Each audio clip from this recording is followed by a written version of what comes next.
Hi guys, welcome and welcome back to my channel. My name is Gamo NK. You're watching a series I call Diary of an Author, where I share on some of the books that have changed my life, starting of course with the ones which I authored. This is book number 3 and I co-authored it with a friend of mine, Faith Campita. So disclaimer first, I want to be married. Like, I literally wanted to be married by 24 and have my first baby at 25. But I found myself launching this book at 25. I am 27.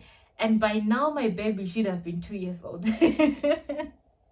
But alas, sis is still single. And it's been quite a journey. You see, there's this joke that I saw which said, growing up, I thought I'll just get married whenever I want to. But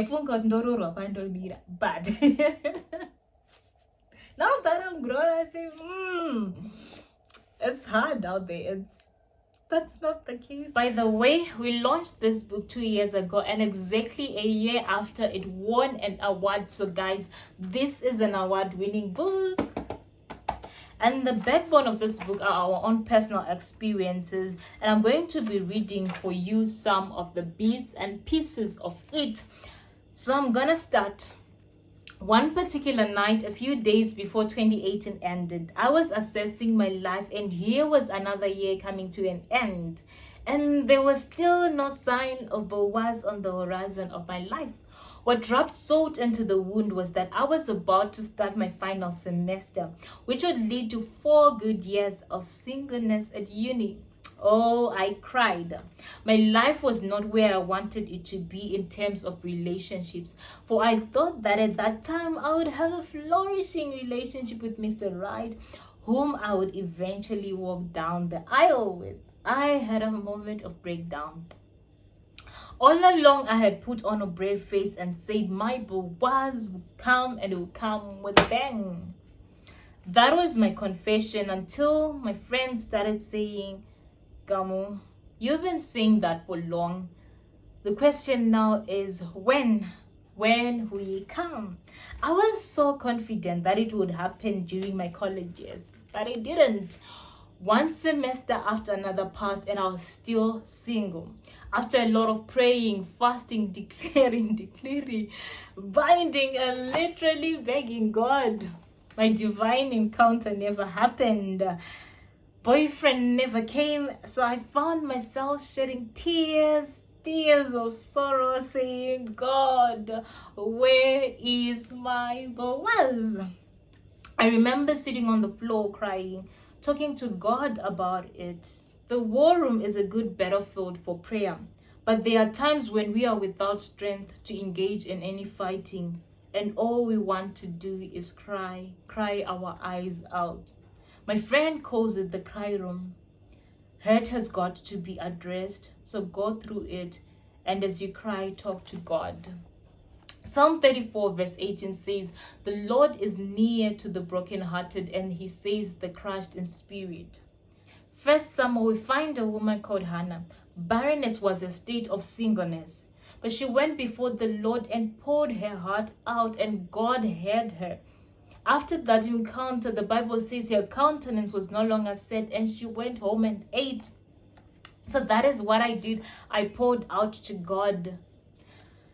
I felt better after crying. I still didn't have my Boaz, but I felt inner peace because I had cast my burden unto the Lord. And it is at this moment that God told me to write this book. At first I said no, writing about my singleness.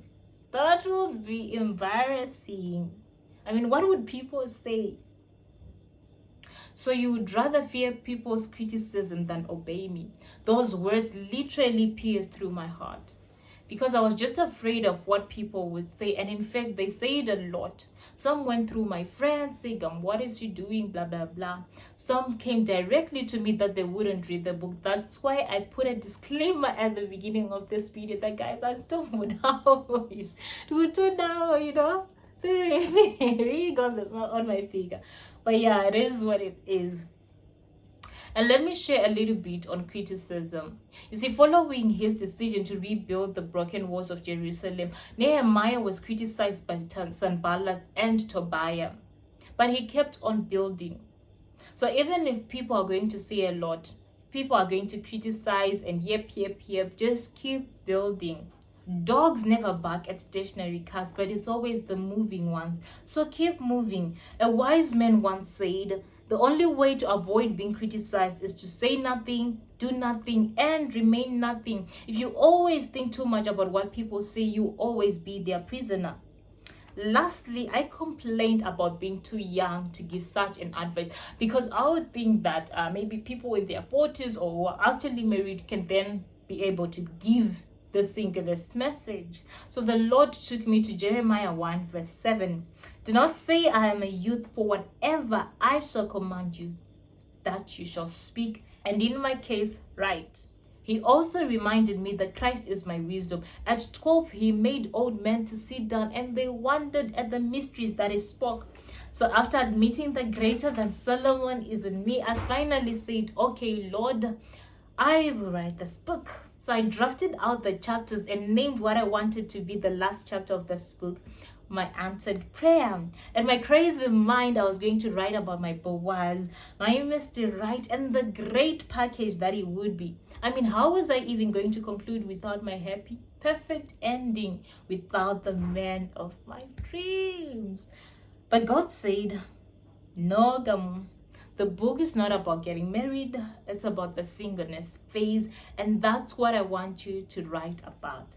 Don't worry about the destination, write about the journey.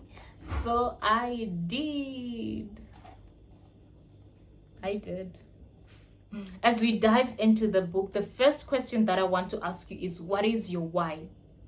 Why do you want a relationship? Why do you want marriage?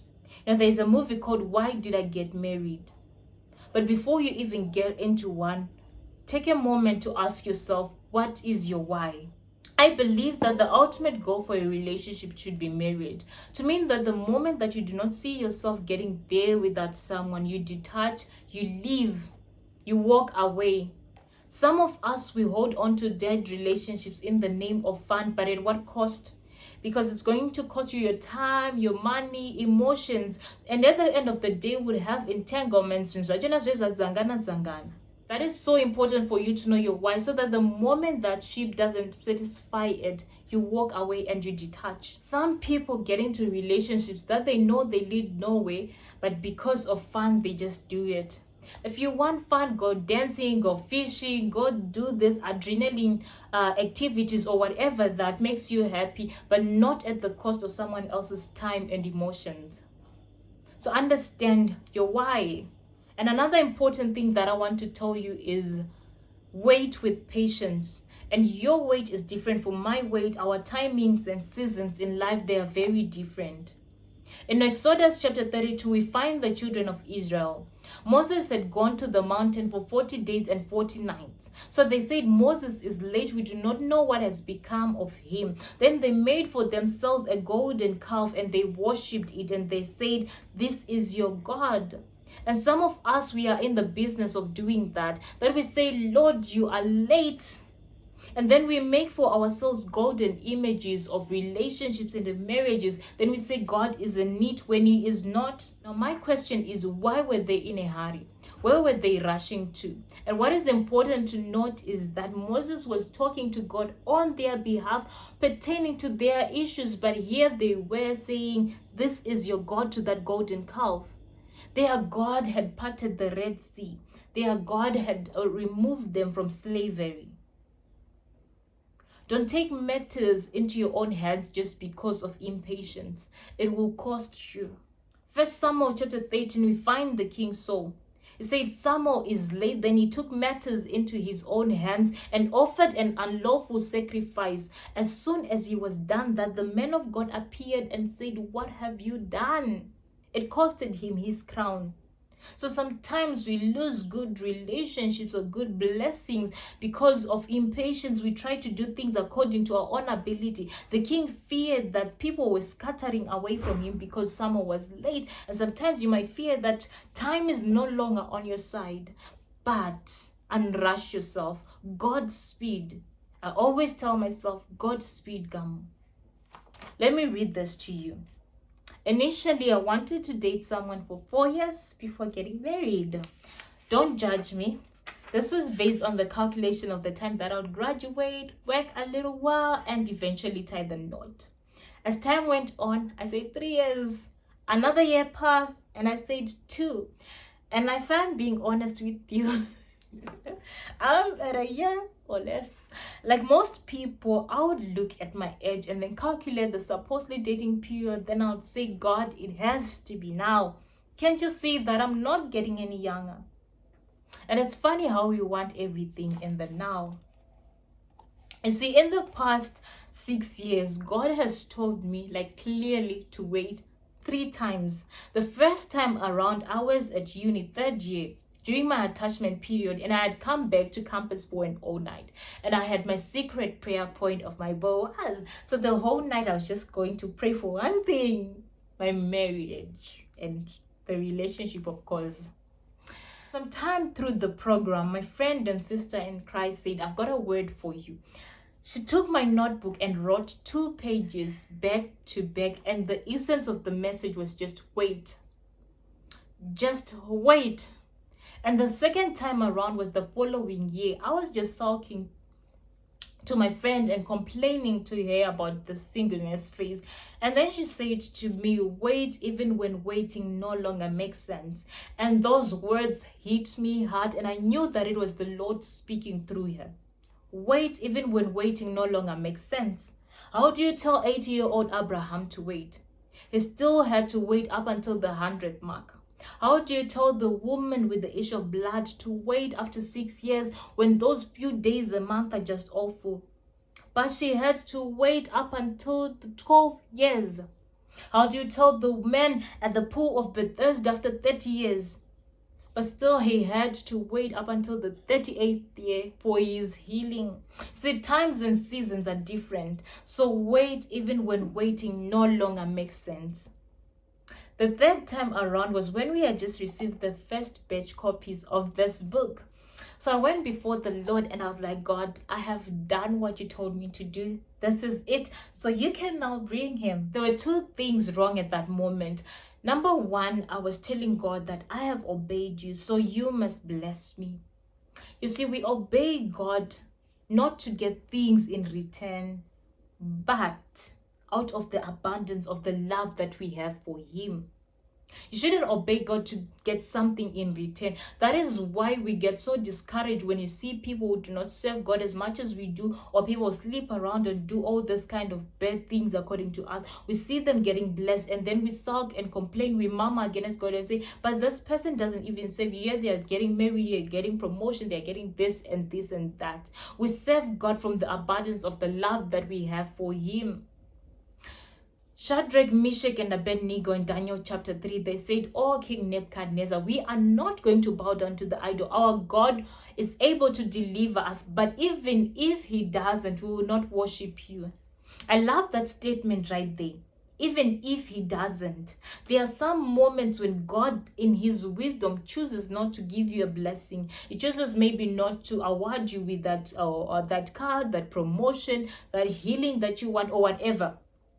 But even if he doesn't, will you still obey him? Will you still worship him? You know, there's just so much pain in knowing that, God, you can do this, but then he chooses not to. Will you denounce him, or you still obey him and say, God, nevertheless? Like Job, after losing everything, he still worshipped God because he understood that his worship, his obedience, it wasn't tied down to the blessings. It wasn't tied out to the hand of God, but the face of God, the presence of God, because of the love that he had for God. If you're willing and obedient, Isaiah 1 verse 19, you shall eat the good of the land, but that shouldn't be your basis to say, I am obeying God to get things in return.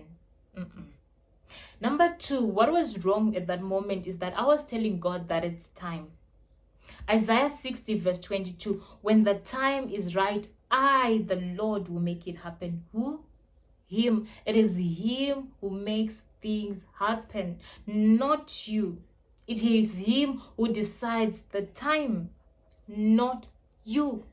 This was the problem with the prodigal son. He said it's time, and clearly it wasn't. Luke chapter 15, an inheritance is supposed to be given when the father passes away. But while the father was still alive, the son said, give me my inheritance. And he spent it foolishly because he wasn't ready for it. And it is at this point in time when I was praying that the Lord gave me a word, 3 a.m. It says, don't worry about marriage. There's a woman that you have to become first. And here I was saying, it's time, I'm ready. And God was saying, no, it's not yet time. You're not ready. There's a process that you have to go through. When the time is right, I, the Lord, will make it happen. It is Him who does the things, and He makes all things beautiful in His own timing. You just have to trust Him and do not lean on your own understanding. And I'm at a point where I've just completely let go and I said, Lord, your timing, even if it means getting married after 30. The old me would have said, oh, by 28, but I've completely let go. And I know some of you might say, but it's okay. You don't have to understand. That's my walk with God, not yours. Would I have wanted it to be a bit early? Of course. There's a time in the Garden of Gethsemane, Jesus says, Father, let this cup pass by. Nevertheless, not my will, but yours. So I would have wanted it earlier. Nevertheless, not my will, but yours, because He makes all things beautiful in His timing. So as we wait, we prepare the land. As we wait, we dance, and we become the best versions of ourselves, because in due season, kuchanaya, and when it does, it will be abundance of rain. It will be beautiful. So take heart, because before you know it, wedding bells are going to be ringing. So I just want to do a rundown of 5 important lessons that I've learned throughout this journey. Number 1 is love yourself. And the famous Snow White fairy tale, the old hag would look at herself and say, mirror, mirror on the wall, who is the fairest of them all? You see, she wanted the mirror to tell her that she was beautiful, even though there were other young and fair maidens in the village. And I want us to adopt this mentality that you see yourself through the mirror of the Word of God, that you're fearfully and wonderfully made. You're the apple of God's eye, God's masterpiece, the Lord's beautiful creation. That is who you are. You see, growing up, I've always had a slim figure. And when I was about 14 in Form 2, I was told that I was in the bottom 5 list of the most slim girls in the stream. And the Shona version was bottom 5 was kind of like a wonder stream. Like, why was there even a list? Guys, so I remember crying at that point in time, because that was the time when our bodies are budding, you know what? And I never even fussed about the boobs and the behind, but I wanted the hips, guys, those side curves. I wanted them, but I didn't get them. Right? So, and then fast forward a couple years later, final year at high school, I was talking to this girl. She was quite curvy. Then she said she doesn't like her body. In my mind, I was like, what? Are you crazy? And then she said that she doesn't find clothes fitting, like they would fit on part of the body but not on the other. But most importantly, she talked about the sexual harassment that she went through. Like, people would just feel entitled to comment on your body or to say something just because of her figure. And that was a defining moment for me. And I got to appreciate the way I am. I got to appreciate my body. In uni, this other girl said to me, Sis Gam, you have a great English body. So I was like, African queen with an English body? I'll take that. I'll take that. Right? So one of the things that has actually helped me again to love myself as a whole is loving these things that make me me, like the different features that I have. For example, my long face, I love my pointy chin, my lips, my gorgeous smile, my little ears. Like, they can't even hold a fringe down, guys, but I love them like that. I have long arms and long fingers, long toes, broad shoulders, big calves, and all of that. And you know what, this at the time I was getting a tailor-made suit, and this tailor, he made my shoulders, and he was like, yo, my shoulders are broad kudaro. And his tone was kind of offensive, but I was like, you know what, yeah, I do have broad shoulders, and I love them like that because they make me me. Another time, guys, I was minding my own business, and then this drunkard, you know how drunk people are honest, he said, naiwe kuita tabudza muna nenga no tampa bora. You know, a part of me wanted to be offended, But in my mind, I just brushed it off and I said, yes, like I've got big cows. It looks like I play football, but I don't. But they're big cows and they look so good in here. So that is me. So loving these features that make me me has really helped me a lot. And I love John the Revelator. See, we know him as Jesus's favorite disciple, but I would have said Peter. Yet he has got the rest of us convinced that it was him. Why?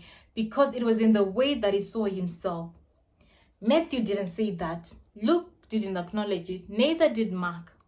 But it was in his own writing, it was in the Gospel of John, that he mentions himself as Jesus's favorite.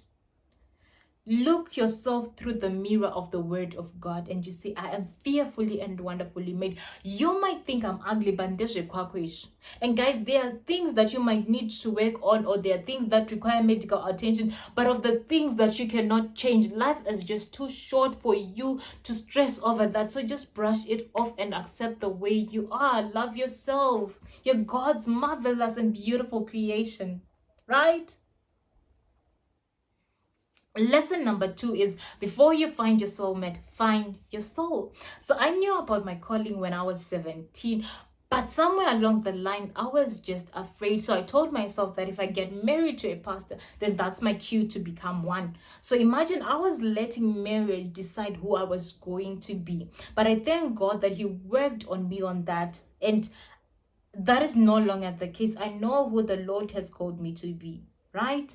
And if you do not know your purpose, ask God, pray, say, call unto me and I'll answer you. I'll show you great and hidden things that you have not known. Jeremiah 33 verse 3. And there are things that sometimes it will unfold in seasons, but for that particular season, ask God, who am I supposed to be in the season? What am I supposed to do to live a fulfilled life in the season that I am in? Right?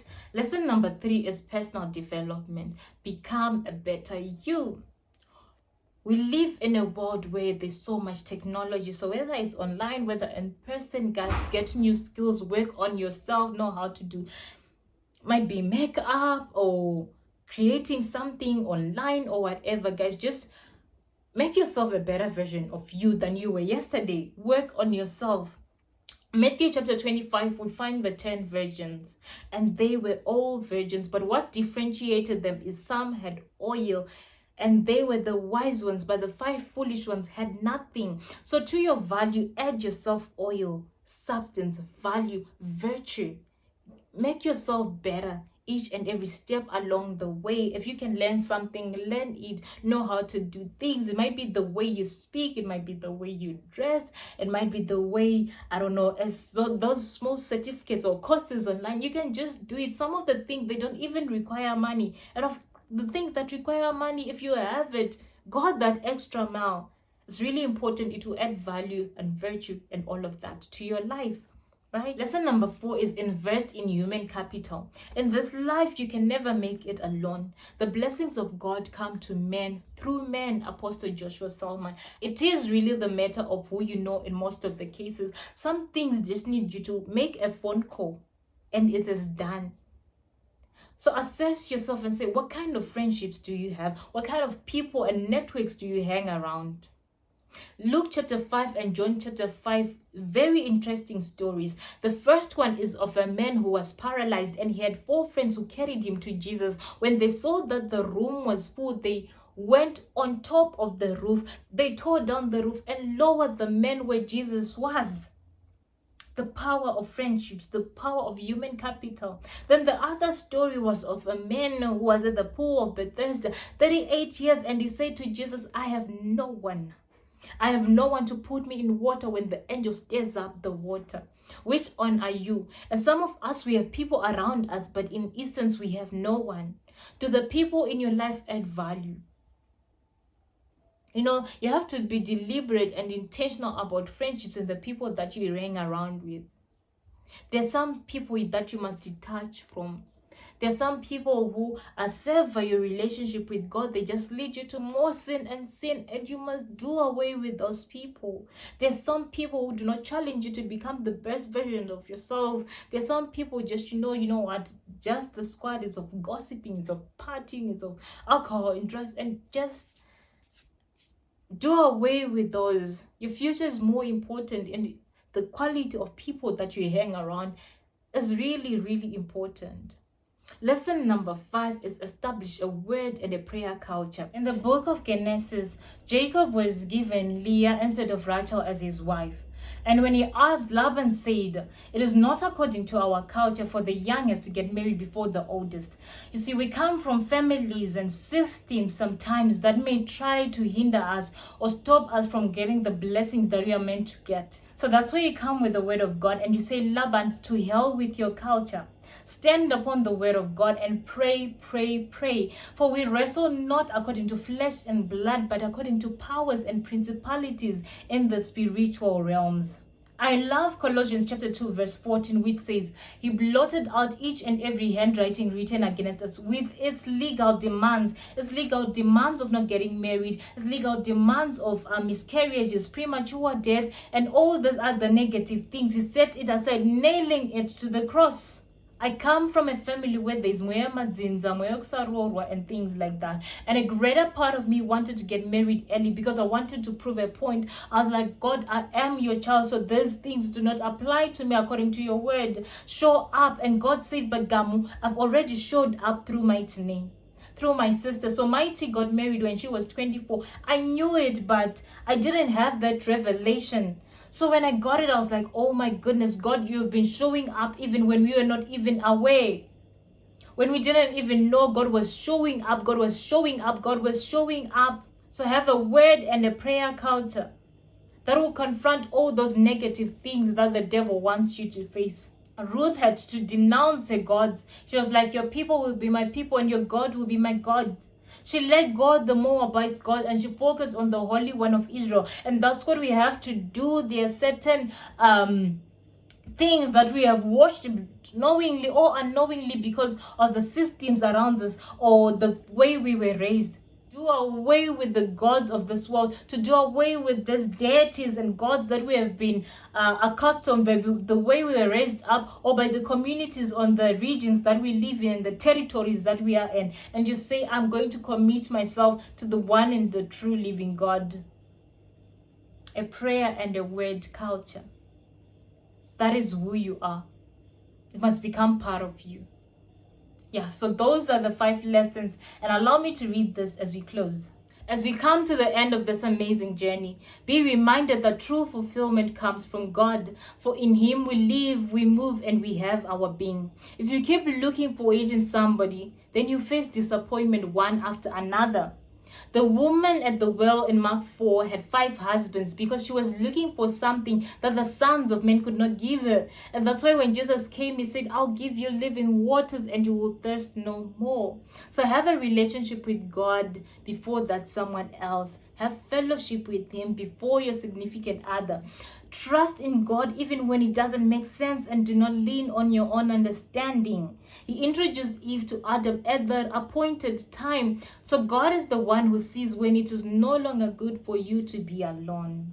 Not society, not your friends, and definitely not your age. God knows the plans that He has for you to give you an expectant end. Jeremiah 29 verse 11. God's got you, so enjoy singleness, for it is just a season. You might not see it, but God is working behind the scenes. Your testimony is in the making. Know that it's okay to be single. People make it look as if it means there's something wrong with you, yet it's not. Don't put pressure on yourself to satisfy the demands of society and the expectations of others. Why aren't you married? When are you getting married? Is all they'll ever ask. No one asks about your dreams, your goals, your peace of mind, or even your happiness. Ask yourself, why am I doing it? Why do I want a relationship?